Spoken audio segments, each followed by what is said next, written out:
Hey there, everybody. Welcome back. This is Swamp Cleaner. Hope you guys are enjoying your day. Spring is in the air. It is getting warm out there. Hope you guys had a great Easter. We'll be touching on something major that happened around Easter in this broadcast. We will also be discussing the first 100 days of Donald Trump's second term as president, the ups, the downs, the positives, the negatives. And we'll be discussing how nobody is above the law and how apparently now that's a bad thing. All right, so today I'm joined with Random Ransom and Rambling Man TV. How are you guys doing today? Good. How's it going? Hey. Good. All righty. So we will just jump right in, and we will start off with how this first 100 days have been going for Donald Trump. And I know this is beside the point about what we're going to talk about, but of course they came out with the polling the other day, the push polling and the other skewed polls saying this is the first 100 days in the U.S. president in modern history. Oh my God. Like, why did you want this guy? Like, aren't you willing to tell us that you're remorseful about voting for Donald Trump? Isn't that silly, guys? Everybody I talked to that voted for this guy has been like, the entire time since he's taken office has been like, I love everything he's doing. I am so impressed. Like, he's moving so fast on all these things. Even like the meme stuff, like we're gonna take over Greenland and Canada's gonna be the 51st state, and that kind of stuff. Even that stuff, people are like, yeah, I like it. Oh Canada, what'd you do, by the way? Oh dear. we might touch on that for like a minute or two too, but but yeah, it's like it seems like they're spinning around like a pig writhing around its own poop, just throwing it around everywhere, and everybody's just looking at like, what are you guys talking about? It's not too bad right now. Yeah, I don't know about you guys, but I didn't get polled, you know. I mean, I'm not exactly going to be someone who's like all behind everything that Trump ever does, but yeah, there's a lot of stuff that I saw, on X or on the news where they're like, "Oh my gosh, can you believe that Trump did?" And then they list off what Trump did. I'm like, yeah, that's like a reason why I voted for him in the first place. It's good. That's a good thing. Yeah, I wish I could vote for him again. Might be able to. Hey, 2020. See, when it comes to people who live in reality like us, we'll tell people up front that we have biases, yes, but we'll also be real about it and tell people what we think isn't so good about what's going on, because we're not in a cult, apparently, just like the other people say, but they what? They just project, and it's kind of like they have to look in the mirror to figure it out. Wait, we're not in a cult? I mean, that's not what we're doing. No. Just kidding. Well, I mean, until like Trump starts telling me to like drink the blood of like my second child, like, I guess we're not. So, but anyway, let's start random. Since you were starting to touch on it, how about you go first with your pros and cons of the first 100 days? Yeah. So I'd say. Both of these that I'll mention, something that I like that Trump has done, something that I've disliked that Trump has done. They're kind of linked. I'll start with what I like. One of the things that Trump has done that's been a good thing for us, I think, in multiple areas, has been some of the work that he's done in tariffs, particularly when it comes to China, because a lot of people don't understand that China's been putting a bunch of tariffs on us, so we can't ship our stuff out there. I mean, they'll take our patents and whatnot, but they don't want to take our products.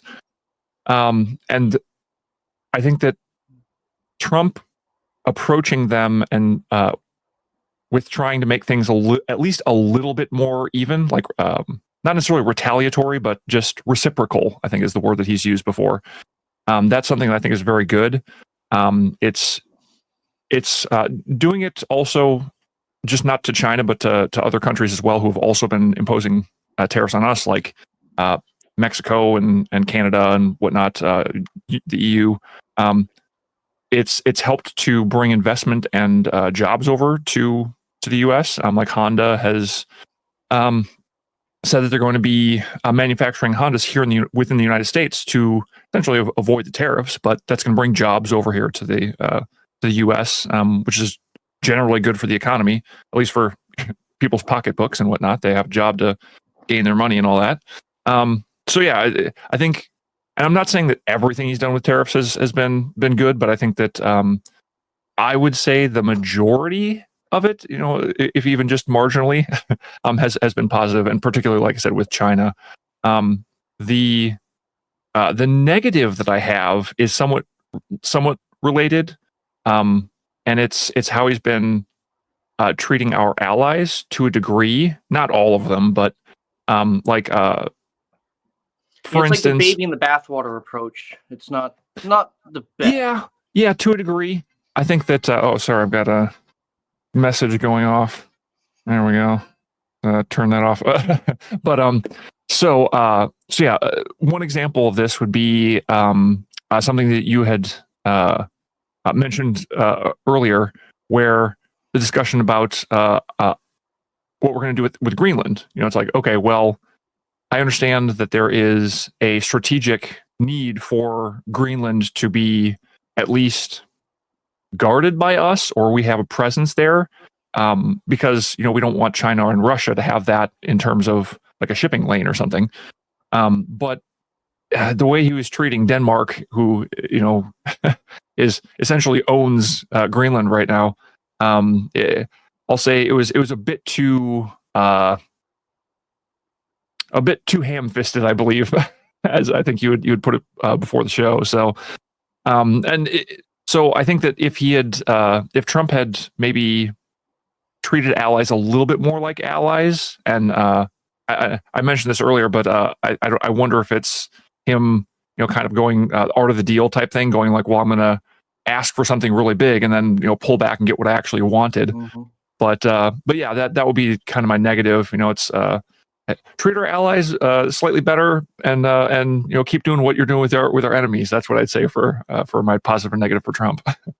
All right, yeah, yeah. He has this way of being bombastic and being very like shocking, but sometimes when you look at it, like if you look at what he says in a nuance or adding context, sometimes, like for example, Greenland. He's like, he says, "Oh, let's take Greenland." I think what he means is capture them. Well, capture is the wrong word, but bring them into our sphere economically and in investments, and also in infrastructure like mining, stuff like that. And by that, vis-a-vis, it could actually, and of course, Trump says, "Oh, we should get it done now." But something like that can take over maybe like 30, 40, 50 years. After us investing so much in Greenland could naturally, or the people living there could naturally just say, "Hey, let's do a plebiscite. Let's become independent, and then let's see where we want to go and for our loyalties." Yeah, and I think that's an actual thing that could happen, but that's years down the road. Trump likes to kind of like encapsulate these ideas or these notions into like this little kernel, and then you have to watch that thing grow and expand. And I think that's why it's interesting. Sometimes it works, sometimes it doesn't. Sometimes people don't understand what he means, and then that's where it gets lost, and then that's where you have all this controversy popping up. Sure, yeah, and I'd even say that we have a few U.S. territories that aren't technically a part of the United States. Guam, Virgin Islands, and whatnot. So I'm sure that there are multiple options, and of course, there's also the the media pushing things that would be like, he's going to send the military over there and take them by force. And it's like, then no, that's not what he said. So yeah, I think he was talking about buying Greenland. That as well, yeah, and I think that's maybe somewhat related to having them be a U.S. territory or something like that. But yeah, I'm sure there's a lot more nuance to it. But again, it was the way he was talking to Denmark. That I'm like, but again, that's I don't think that this is, like you said, Swamp Cleaner. I think that this is something that could be a long-term thing or a long game, as it were. And again, he shocks it into people's consciousnesses as being a possibility. Yeah, and gets the people of Greenland to get that in their minds and be like, well, how would it be? It's like to be some kind of a part of the United States.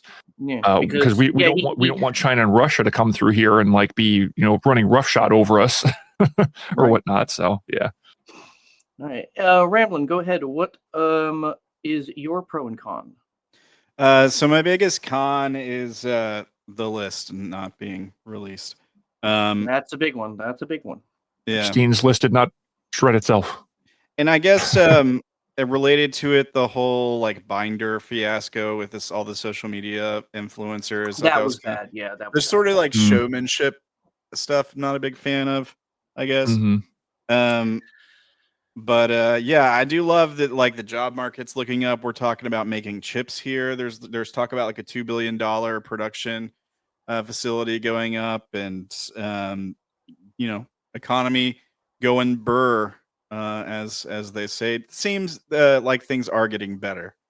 Right. So Mhm. that would probably be my biggest pro, I guess. Yeah, see, yeah, that list is like just a really big one. I don't believe it's hanging over the administration's head as much as some people say it is. I do believe that the storm clouds are growing though, because like I said before the start of the recording, I take Styx's position more on this one. It's all this paperwork, all these victim statements, any kind of investigations, ongoing cases, even if there's maybe court proceedings that are going on that we don't know about. Because once you go from administration to administration, kind of like the old administration packs stuff up and puts it somewhere in the other administration, the new one has to break it all out again, parse it out, sort it out, figure it out, cross-reference, and make sure that they can dot their T or cross their T's and dot their I's to make sure that they don't burn any kind of legal proceedings in the future. And that's the give and take here. People are saying, no, we need this. This needs to be known, and I agree with that.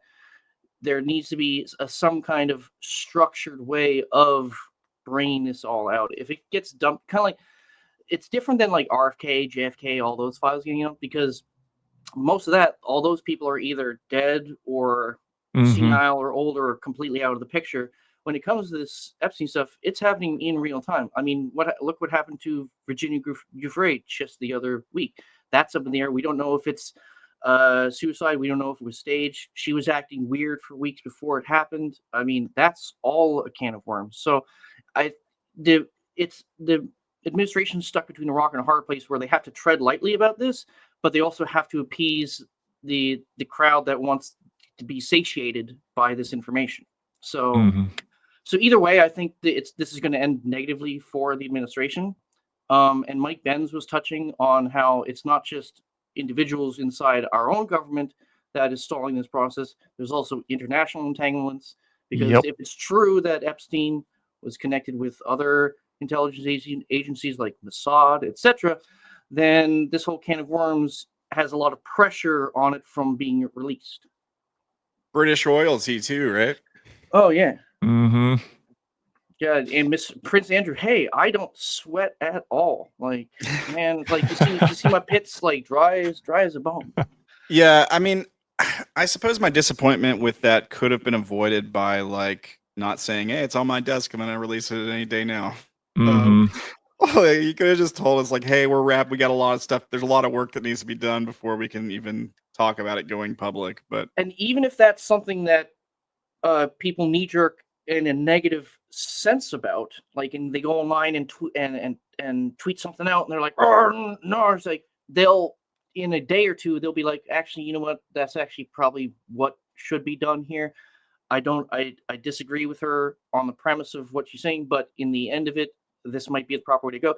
But what she did is she gave you the kind of like the bravado, and it was kind of not the right place and time to act, like kind of like what you said, phase one. That was like a stunt. Like a stunt like that you don't do for something as serious as this. And that's Mhm. why since Bindergate, that's set an entire it's poisoned the well of this entire thing, because now everybody's looking at it as if the knee jerk is this is going to be negative, this is going to be covered up, and it's unfortunate. It's unfortunate in my opinion. Yeah. Yeah, I'd say that if I remember correctly, and again, I'm kind of fuzzy on this on the exact particulars, but from what I understand, when the people who got those binders, phase one, quote unquote, were given them, they were told, "Hey, this is not the story here. This we're giving you this stuff because we have this available right now, but this isn't what we want we want people concentrating on." And then people took pictures of them and stuff like that, and then it became the story. Well, see, well, I'm about to say, if they were told that, then okay, then understand what your strategy is here. If you told them that this is not the main stuff, why'd you have them exit the White House where all the cameras and the press were? Yeah, that was a big mistake. Like Jack Posobiec, he even said he didn't go out the press. He left a separate direction, and he still took pictures of the binder and everything. He posted online, but he didn't take selfies with himself going like, "Hey, I got that binder. Look at me." He's like, and he even came out hours later on Twitter or X or whatever. What Twitter X? I don't care. That he said X/Twitter. Yeah, he was like, "Where's the he?" Essentially, he said, "Where's the beef? Like, where's the meat in this?" And he didn't really delve into it because it was all just the same old rehashed stuff from before. So some people fell into the trap, some didn't. It's unfortunate, and then that's kind of like the kernel that you need to start going in and digging in, saying, "Oh, is this like another conspiracy of a cover up and stuff like that?" And it's just that just unravels into a whole mess of stuff. I think it was good that we got to see who all the people were that like got the binder, took the same exact photos, went out on social media, put out the same exact tweets, like word for word, like we got the binder, look at us. It's I'm kind of like special. It's as bad as like this is a threat to our democracy. And yeah, exactly. Yeah, it's like guys, it's like the last thing you want is to portray or like kind of like paint yourselves doing the same kind of things that the other side does to obfuscate the truth. And like it was like Mockingbird media on the other side. We got to see who's controlled. It's like, right? Don't shoot yourself in the foot. Like there is no need for an own goal here. Like this is simple. I mean, I think they jumped the shark on it a bit. They thought that, oh, the fanfare and like, ooh, that'll be enough to like satiate people. No, we want names, but that will take some time. If we get in, I think I'm with Mike Benz where this probably won't be coming out, but with the caveat of they will give us a few pieces of meat. They'll give us a few pieces of meat to say, okay, at least somebody's getting arrested, but the sour taste in their mouths will still remain for the rest of it. Yeah, I think that this is going to be like it's the JFK files. It's they released things over time, and then we just finally got everything released. It's going to be the same thing. I think it's just going to be like, okay, we're going to give you some stuff. We can't give you everything, and then 20 years from now or something like that, or however long. Who knows? 50. This might become the JFK files anymore. Yeah, when people don't care anymore, right? To a degree, but it's also just it's like I said, it's the JFK files. Like they just came out, and it's like, yeah, I mean, this was how many years ago? And actually, those files, they all came out, and the intelligence community does not paint the intelligence community in a good light at all. No. I mean, and if the only reason why this was kept covered up for so long is because they were trying to save face, get fucked, get out of here, like leave, bye, like you need to be fired, you need to resign, go off into a cottage and live somewhere out in the woods, like leave us all alone. But let's move on. I'm going to give you my two pros and cons here. Mine leans to the immigration, the illegal immigration, and the whole hubbub with that. My negative, I'll do my negative first, and this is a glaring negative, is Trump's suggestion. Because sometimes when Trump suggests things, it's to A/B test. Sometimes it's to troll. Sometimes it's to actually telegraph what his intention is to do. And when he said that he was willing or was going to look into sending born and bred Americans who are part of gangs or have done something like egregious, and send them off to an El Salvadoran prison, I'm just like, what are you doing? No. Mm-hmm. We're trying to do prison reform in our country. We have overcrowded prisons. Do the actual prison reform, remove the people who shouldn't be in prison any longer or who don't deserve to be in prison, and there's your spaces for your worst of the worst that are Yeah, American bred and born. I or mean, even the that, or yeah. or even the criminal aliens that are already in our system. Find them. Go, okay, you are a criminal alien. You are not supposed to be here. Get them out first. Don't go to U.S. citizens and ship them out. Yeah. Oh yeah, no, exactly. Because in the first couple of months they came out with 100,000 deported. I think the actual number is 139,000 illegal criminals deported. Those are like the worst of the worst, like your gang members, your drug dealers, your mules, all these people who are like coordinating, facilitating human trafficking, all these bad things. These are the people that are getting swept up first, which is good. Now, the way that it needs to be addressed when it comes to the American citizens, it's the born and bred citizen 100% cannot leave the country. If they're a naturalized citizen, there could be I could say, and I'm open to discussions being had about if they're a naturalized citizen, revoking their citizenship, then also sending them to back where they came from, or to the Venezuelan or the El Salvadorian prison. That's like a more nuanced thing, which I don't think it would get anywhere, because there's too much stigma against sending any kind of citizen away, even if they're naturalized. So, I mean, that I'd be open to that discussion. But yeah, anybody who's born and bred here, send them to our own max prisons. We are definitely capable enough to harbor our own own homebred criminals in our own prisons. Now, my positive about this is pretty much the mirror image. The no holds barred way Trump is trying to full steam ahead get these people out of our country. I love the fighting with the courts, and this is actually going to be our next topic. It's so convenient we've flown to the next topic.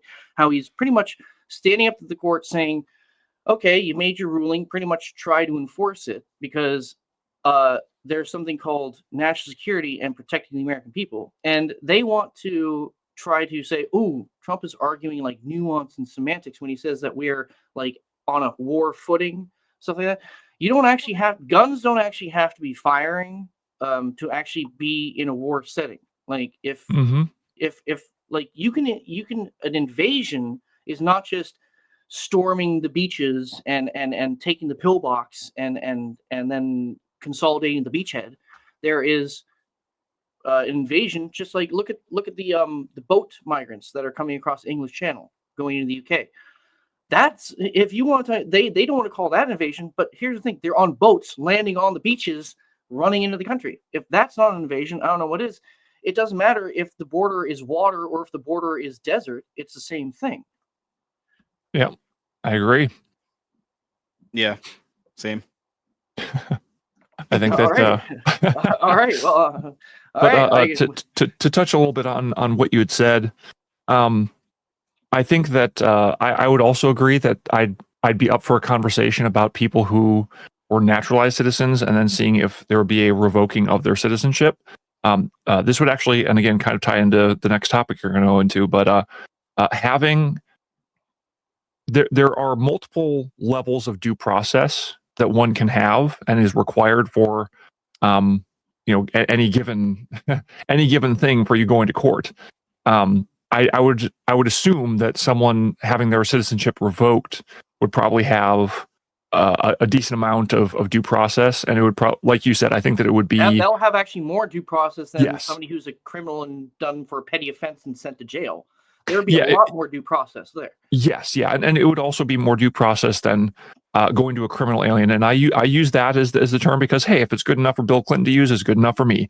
I'm referencing an old video of Bill Clinton calling people across the border illegally criminal aliens. But anyway, if you come here illegally, all the due process that is necessary is you go, okay, are you a citizen of the United States? They go, no. Okay. Did you come here legally? No. Well, that makes you a criminal alien. I'm sorry, we're going to have to deport you. That's enough due process. Yeah. But again, that's the only. Yeah. Sorry about that. Go ahead. No. Oh, I was going to say that that's a very specific instance of the person actually telling you that. But if they tell you that, there's no more due process that is necessary. If someone says, yes, I am a citizen of the United States, okay, can you show me evidence of that? Oh, well, unfortunately, that driver's license won't work. There are states that give driver's licenses to criminal aliens, or illegal immigrants, whatever you want to call them, And then, well, we had some instances where they were given Social Security cards, so no, a Social Security card won't work either. Do you have your birth certificate? I have my birth certificate, so I'd be able to go, yes, I am a U.S. citizen. Here's my birth certificate that proves it. In fact, if you don't have it, maybe your mom has. It's like, yeah, I don't have it right now, but my mother does. So can we go get it from her? It's like that's enough due process in order for people to go, yes, were you born here? All right. Were your parents born here, or were your parents U.S. citizens? Cool. No problem. Then we can't deport you. Yeah. So, It's like Tim Pool was saying, right? Like people think due process means like a long drawn out court case or a trial, and it doesn't. It can mean different things for different Mhm. different things. One of the mantras is everybody's equal under the eyes of the law. Technically, that's not true. Yeah. I mean, everybody who is under, remember, here we go to the Constitution. Anybody who's under the jurisdiction of America is equal under the eyes of the law. The jurisdiction, and that means you need to actually, be from here or have documentation showing that you are allowed to be here. Then with that documentation, with that proof that you were born here or allowed to be here, then you are under our jurisdiction. If you don't have these documents, if you're outside of that system, you are not under our jurisdiction. So the same rules don't apply to you. Very simple. Yeah. We will move on to the next topic. I know that Random, you are on limited time, so we'll try to shoot through these next two in about 10 minutes or so. First one is, no one is above the law. Isn't that funny? How funny is that now all of a sudden the lefties have stopped using that term or phrase? Gee, I wonder why. Yeah, well, it's never about actual ethics with the lefties. It's just about gaining power. They don't actually believe any of the things they pretend to moral grandstand on. But yeah, I remember I was tweeting something on Twitter, and somebody was talking about this, and I was like, I did the Simpsons meme where I was like, oh, won't somebody think of the corrupt criminal judges? I know. Oh, please. Yeah, no sympathy. Yeah, and the crazy thing about the due process issue and this all wrapped up into one, when people were when the lefties, and when I refer to the lefties, I'm referring to like the far leftists. I mean, because I think there are people on the left who are intelligent and think through things and do have standards and whatnot. But yeah, once you get far enough off on the left, things go off the wire. But when they were complaining about Maryland man, and going, oh, he didn't get his full due process, he did get, I believe, almost all of the due process he needed. 2 hearings. Yes, yeah, exactly. Yeah. And they proved that he was able to be deported back in, I believe it was 2019.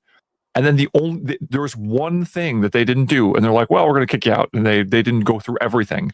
Now the issue is, just like you said, Ramblin' Man, that's not their actual complaint. That is the front. That is almost a red herring, because in Wisconsin, I believe it was, there was a judge who had someone go through all of the due process, found that this person was here illegally, went, okay, well, you should be deported, and then directed ICE somewhere else so the criminal migrant could go away somewhere, could get away. Yeah. Literally aided and abetted. Yeah. Yes. This judge, her name is Judge Dugan, and she looks, oh God, she's put a bag over her head, please. Oh my God. Oh dear. Oh God. Anyway, that's beside the point. Judge Dugan, the guy was there for an actual separate criminal case about him beating a man viciously, and the victim was actually in court with his attorney wanting justice, and ICE shows up, gives her the documentation. She sees it. She understands that this guy is illegal.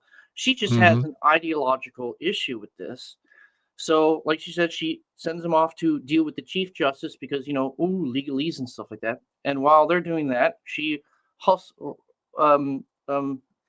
sneaks a guy out the back with their attorney, while the actual victim and the other attorney were still waiting in the courtroom, and then we're trying to figure out, well, when's the case going to go through? Oh no, it was adjourned because I let him go. Where's justice? See, they like you said, it's just a front. They scream about justice, they scream about like equality, equal rights, like all this stuff. No. They don't care about justice. They just want to be in power to be the ones who hand out justice or hand out justice, in my opinion. Because they hate cops until the cops arrest people that they don't like, and then they cheer for the cops. It's hypocrisy, rank hypocrisy. So anybody who ever tweeted, and I love, did you guys see that meme? It's like, I think it was from End Wokeness, where it was just like all the liberals quickly or like frantically trying to delete all their nobody's above the law tweets, and it's just all the old people at the casino chapping on the casino games. Yeah. I mean, it's how do these people? I don't know how they sleep at night, but it's probably in their own filth or something. But how the hell do these people sleep at night with how hypocritical they are? A lot of drugs. That too, but I was going to say that I think a lot of people don't think too deeply about things. They take things for granted as long as it feels good, as long as it furthers their political agenda. It doesn't even need to be like people who are in power. It's just I've talked to people on the streets, at my job, and I'm like, really? You want to have the government be in control of your health care? So you want someone hundreds of miles away from you who doesn't even know you. You want to give them all your money and then have them pick something for you so you don't have to deal with it. He's like, yep.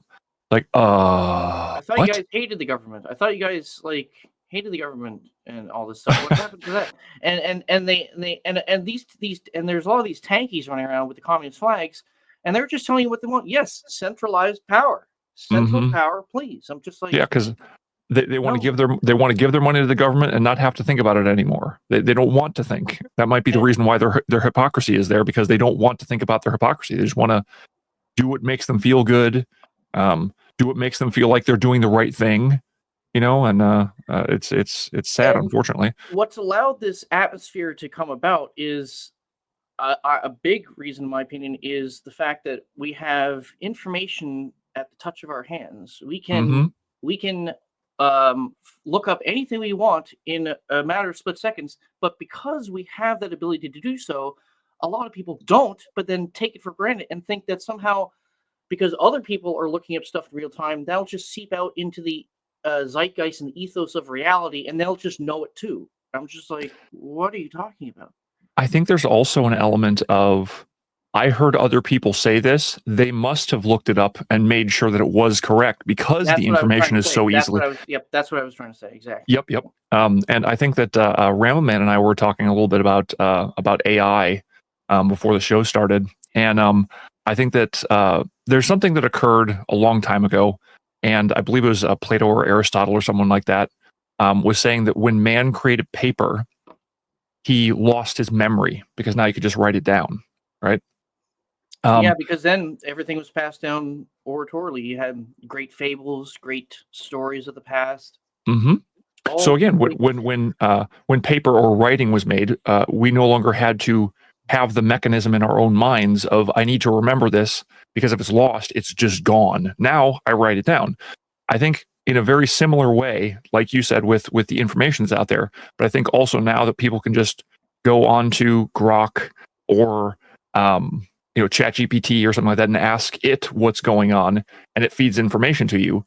Well, now I don't even have to think very hard. I can just listen to what the AI says. So I'm wondering if how humanity lost our ability to remember things, or at least any great degree, we're going to lose the ability to critically think as a result, possibly. Because I heard recently that there was someone who was talking about how it seems like everybody's IQ has dropped 10 points in the last few years. And it's like, I wouldn't be surprised if it's partially AI and partially what you're talking about with just information being out there and people not thinking about what information is being thrown at them. Yeah, see, there's a great scene. Has anybody seen the movie Reign of Fire? Yes. The dragons? Yeah. The dragons. Yeah. There's a scene in here which encapsulates this perfectly, where is it no, it's Gerard Butler. It's actually one of his early roles. Gerard Butler and his other friend, best guy, friend there, were doing the play for the kids, but they were doing Star Wars. Oh, yep. And they were reenacting, and it's kind of like that. That's how it used to be. We pass down these stories through memory, through play. Like that's why why do you think theater is such a huge thing, and theater has been a part of human society for such a long time? Because that's how a lot of knowledge or history was passed down to people. And now look what's happening. The theater industry is pretty much dying off. Like it's dying away. Like when's the last time you went to the theater to watch like a play of some kind? Mm-hmm.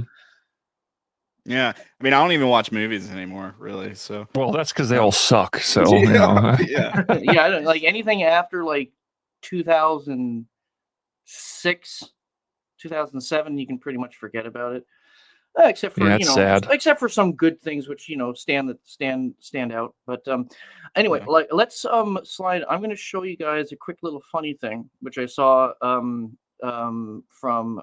Salty Cracker today. He was reacting to this. This is hilarious. Let me share my screen here. Where we go? Yeah. Oh, I am a boomer with this. Here we go. That's okay. Share screen. All right. Have you guys seen this? Oh, here we go. Have you guys seen this? Come on, stupid internet. Oh, don't tell me. Come on. Come on, X. You can do it. Come on. X do be like that sometimes. Well, you're also streaming, so. All right. Yeah. Oh, yeah, that's true. All right. So, have you guys seen this? This Black American moved to Ghana to flee white racism. And now she's like, oh shit, I gotta get back. I'll deal with the racism because Africa is crazy. Listen to this. Mm-hmm. But y'all, I'd rather go back to America and deal with the racism in America before I sit here in Africa and deal with the bullshit bribery, the bullshit fraud, the bullshit scams, the bullshit too expensive, the bullshit not having no snacks, the bullshit not having no food, the bullshit electricity, the bullshit hot water, the bullshit what's that shit called that be coming down? The bullshit animals and scorpions outside the house. It's big ass spiders, it's big ass lizards, colorful lizards you ain't never seen before, all in the fucking room with you, sleeping with you.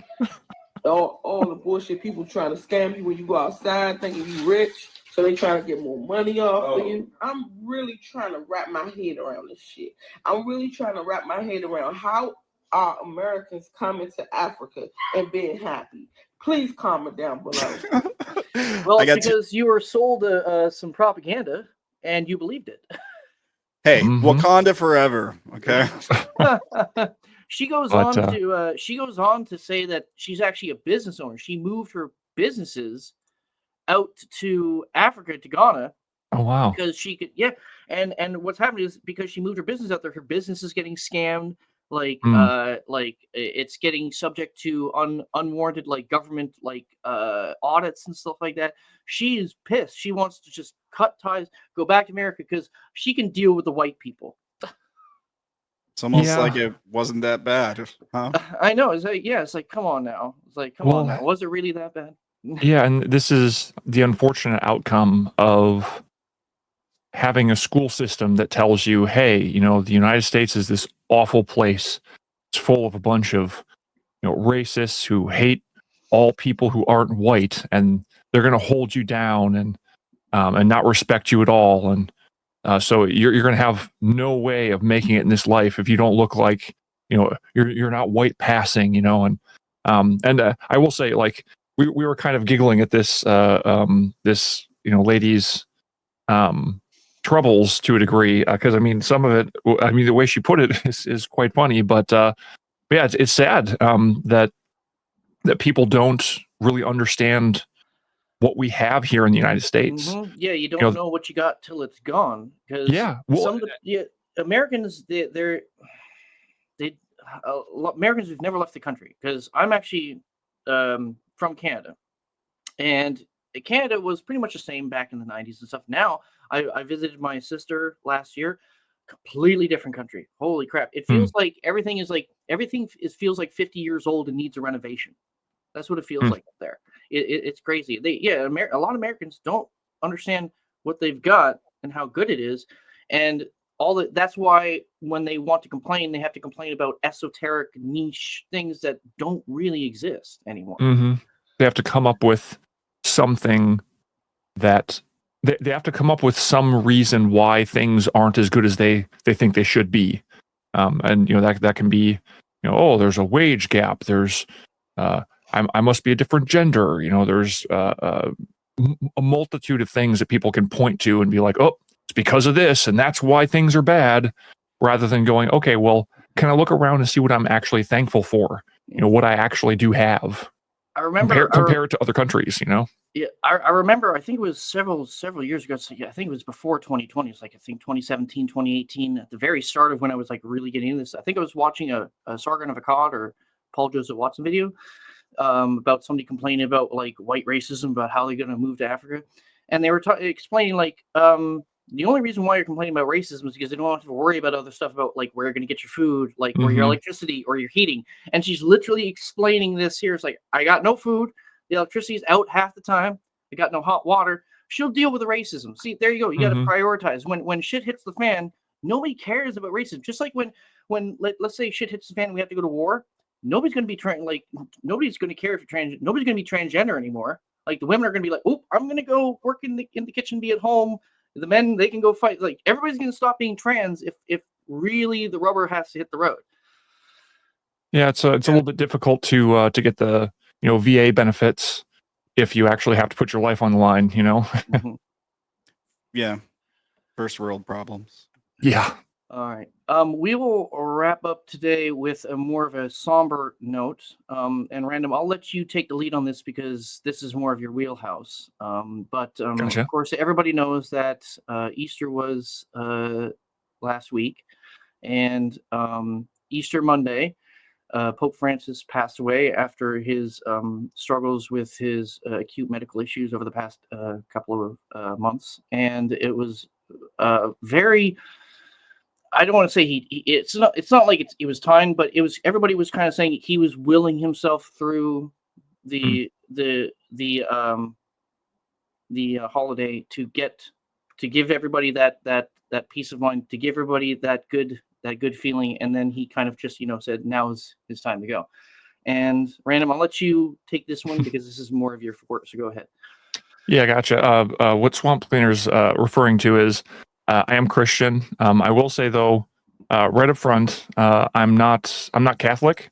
I am Protestant. So any of the views and opinions that I express or whatnot are not may not represent those of the Catholic Church. But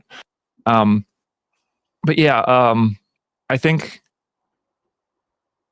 the death of the Pope, as a Protestant, is kind of an odd thing because Protestants, if people are not completely aware, back about 500 years ago, there was a Protestant Reformation where Martin Luther nailed 95 theses to the door. This was something that was not uncommon. They would post theses on the door so that people would be like, okay, I'm willing to debate this. I'm willing to have a discussion about this. Martin Luther was not a huge fan of the Pope. So what came with the Protestant Reformation is not seeing the Pope as the Catholics do, let's say. But I would say I take a little bit more of a not necessarily middle of the road, but I guess a bit more of a careful stance when it comes to the Pope. I see him as a leader of a church. As a Protestant, I don't think that he has all the powers and can make I guess decisions in the way that the Catholic Church does. But having a respect for someone who is leading such a vast church, and as the Pope leads and goes, so does much of the church. I think that he's been unfortunately kind of a mixed bag. Francis was. Yeah, there's been a lot. He had a lot of criticism. He was considered a controversial pope. He was because of his progressive views.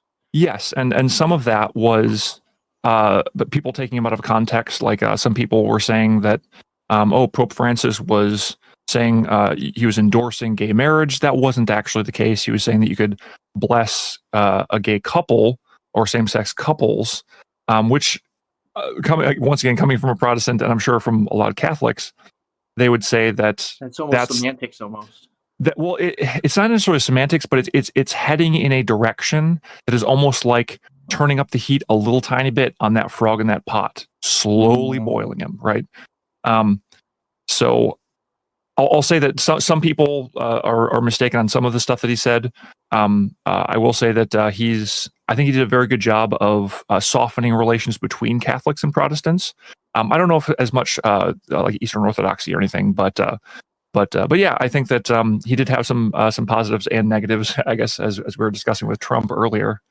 Oh yeah, his one of the worst. I think it set a bad tone for me is his reaction to the Charlie Hebdo attack, where he's just like almost said he understands what happened because he trying to like equate like if his cardinal said something about his mother, he'd pop him in the face. I'm like that doesn't seem like that's something that jives with the Catholic way of doing things.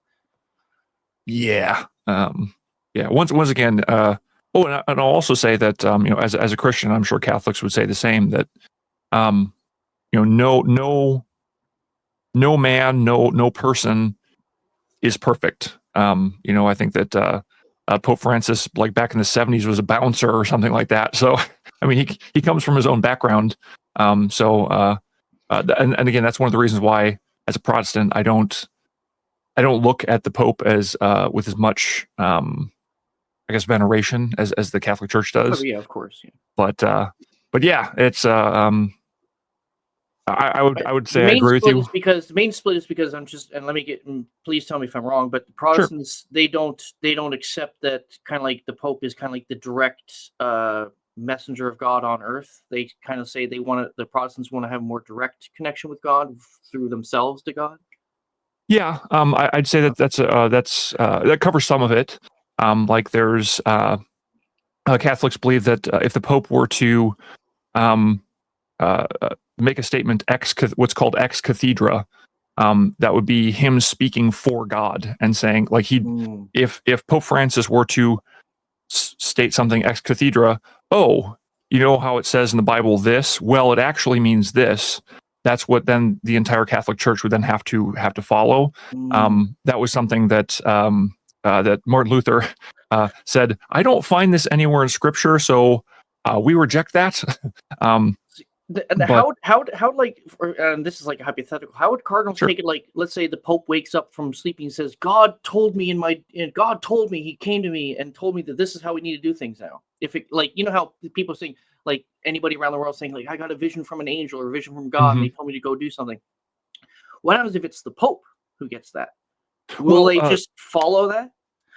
Well, if the Pope is goes through the process of saying this is ex cathedra, this is something that I'm speaking on behalf of God for, which I don't think has happened for quite some time. There's a difference between like interpreting what the Scripture says and he told me when I was asleep and I trust me, bro, kind of thing. Yeah, gotcha. If it's not something that's ex cathedra, then it's something that would be like coming from any other person, where it's like, okay, well, I can have this this interpretation of this Scripture, and there are things that the Bible is very clear on. There are things that the Bible is somewhat clear on. There are things that the Bible is vague on.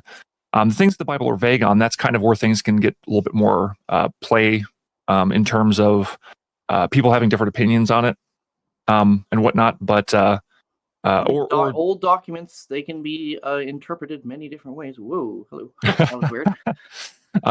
Yes, I will say that going back to the original languages, having a good what's called biblical hermeneutics, it's making sure that you are interpreting things in a proper way, having it harmonized throughout all of the entire Bible, not just like going, okay, I'm going to take this small It's not like saying section. like Jesus turned water into wine, so we should all get shit faced.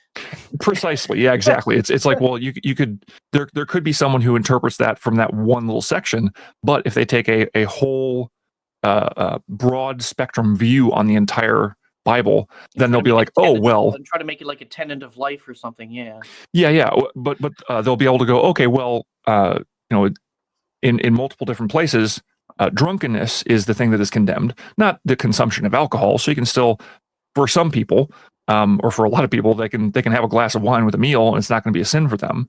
But yeah, I guess maybe to get back to your initial question, I'd say the main difference, I think you kind of hit the nail on the head to a degree, where between Protestants and Catholics, Protestants have a view of Scripture where they're able to go directly to God through Jesus, and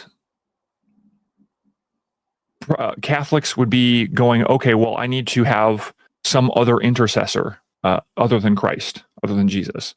That is one of the major differences. I mean, there's also other things like, okay, how many sacraments are there? Are there 7? Are there 2? It's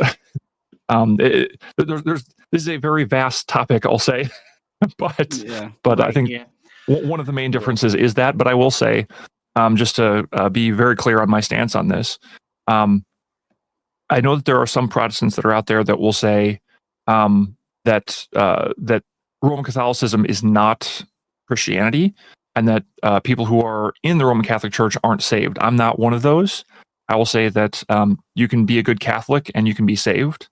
I think that some of the things that the Roman Catholics do are something that's extra on top of what is necessary for salvation, but it's not necessarily enough for me to say, okay, well, that person is heretical. I think that there can be some people who go off in that direction, but I'd have to treat them as an individual and not like speak more generally about all of the Catholic Church.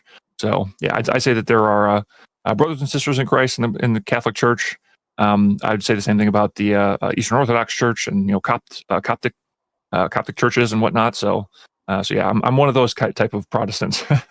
All right, Ramlin, do you have anything to add? Not really. I mean, I was raised Baptist. I've got like one side of the family that's very Catholic. Yeah, I mean, you hit the nail on the head with a lot of stuff. Like, I remember being a kid, high school, reading the Da Vinci Code over at the Catholic aunt's house. Those are good movies. Those are good movies, by the way, both of them. Yeah. I was reading the book and she flipped out. And she was like, "You're reading that Dan Brown novel? He wants to destroy Christianity." And I was like, "Oh, well, who told you that?" And she's like, "Well, my priest." I was like, "Oh, okay." Okay, so it's not a biased source at all. Okay. Yeah. So I was like, "So did your priest read it?" And she's like, "Well, no, of course not. He was told by the church." He was told by somebody else the information was correct. See, there we go. Yeah. We're looping back. Things connect reality, doesn't it? Yeah. Well, that's one of the issues with, I think, having a centralized. This is another difference, I suppose, a swamp cleaner from Roman Catholicism and Protestantism. Protestantism does not have like a centralized power center. Yeah, look at all the denominations. Yeah, it's crazy. Yeah, and I'll say that's a boon and a bane both. I think that there are good things and bad things that come with that. I think similarly having Bible Baptists, the crazy ones. well, that's the thing. Like you can find churches that are very, very far off the reservation when it comes to sticking to what the Bible has to say, and some who go very hardcore into being legalistic or saying like, okay, you have to follow all these things in order to be saved and whatnot. But yeah, it's I think that having that centralized power center, as I was saying before, is also a boon and a bane. And Ramblin' Man, which you're talking about with, his bishop and the Pope and whoever else, had to make take a stance on this. Well, now I have to follow that, and it's like, okay, well, you don't have to read the book now, because someone else up the chain was the one who told you that you're not supposed to read it. Like, well, how about you go and read it and find out?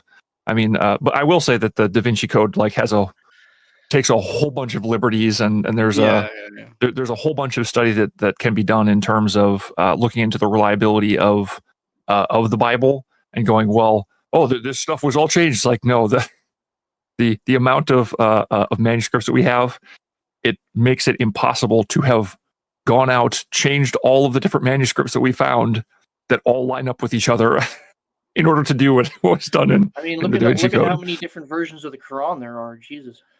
Well, yeah, Crazy. but up until not too long ago, that was one of the points that a lot of Muslims would make.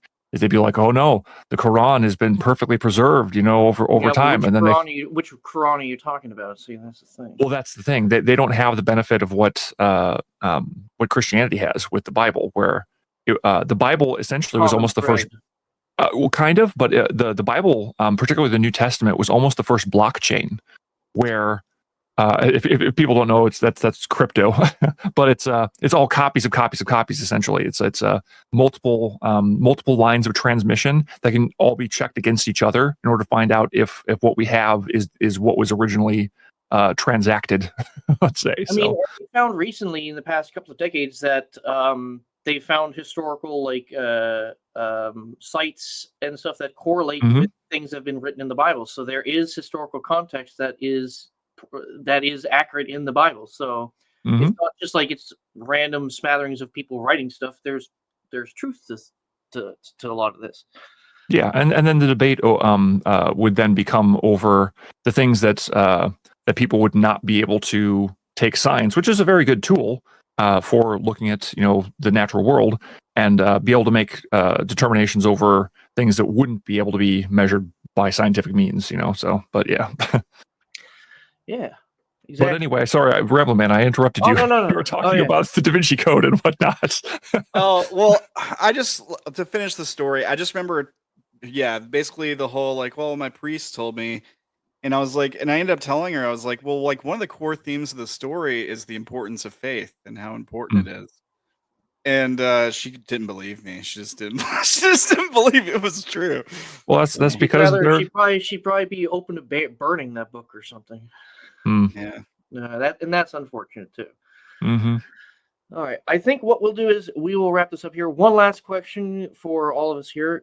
Just a quick answer. Next Pope, do you think he'll be more progressive than Francis, or will they go a little bit back more to a traditional role? I hope they go more traditional, but as do I. Yeah, I think that. Yeah, I think that some of the stances that Pope Francis, took on, climate change and being more accepting of the, let's see if I can remember this, 2S LGBTQAAIP plus community. Good job. You deserve a sticker for that. Yeah, there we go. I get my allied pin or something, right? Or whatever. Yeah, you're not like Trudeau where you flubbed it 3 times in a row. Well, he was the first time that I ever heard someone say 2S. I'm like, what is that? Oh, it's two-spirited. Okay, fine. Whatever. But God, the pandering, I hate it.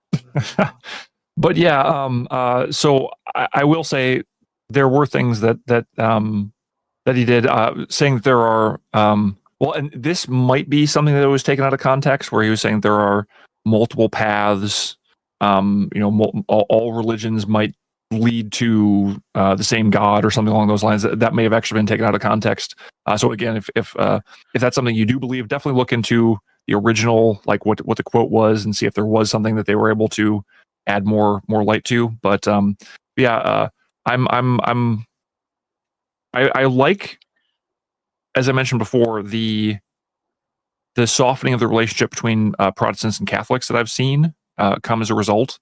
So I hope that sticks around, and I honestly hope that rather than having the schism that happened where there's the Reformation and things split apart, that there's more of a coming together. Because I think that Roman Catholics, Eastern Orthodox, and Protestants, they all have a lot of things in common, and I think that if we would be able to discuss things and maybe have a pope that would go back and say we're going to go by what's in the Bible, and make that the focus, it might be better.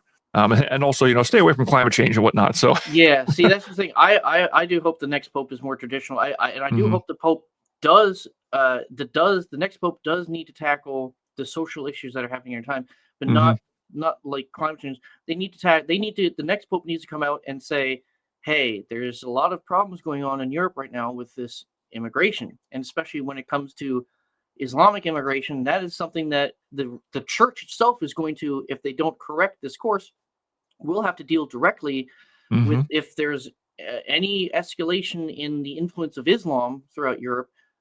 It's going to be butting heads directly with the church, and that's going to be an issue. I hope the next pope is almost kind of like Pope, I believe, hopefully I'm not wrong, Pope Pius. He was the Pope during World War II. Mm. I believe that's Pope Pius, correct? Yes. I don't remember off the top of my head, unfortunately. Again, But because I'm a Protestant, I don't pay attention to the Pope as much. He drew a line in the sand. Especially, I mean, of course, remember like different times of active war. You have Mhm. a rabid ideology sweeping through all of Europe, and he pretty much drew a line in the sand without, and he drew it in such a way that he said no to a lot of things the Nazis were doing, but in such a way that he wouldn't get his own head chopped off. Mhm. Yeah, I think So he I and mean, Churchill works together quite well.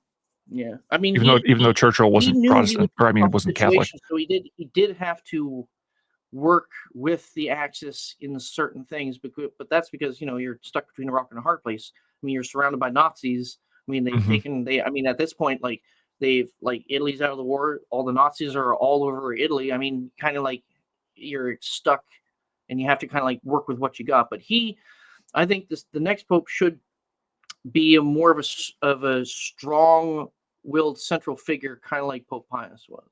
Hmm. But definitely Anyway, more traditional. yes. Anyway, We're all in agreement. we will wrap this up for today. I hope everybody watching, I hope you guys enjoyed it. Please subscribe to the channel. Please do follow everybody. We will put the social medias for everybody in the descriptions below. Please give everybody a follow. I know Ramblin' Man does live streams and does gaming content. I do infrequent. I'm trying to get back on the ball of doing frequent one-off videos of certain topics, political, cultural.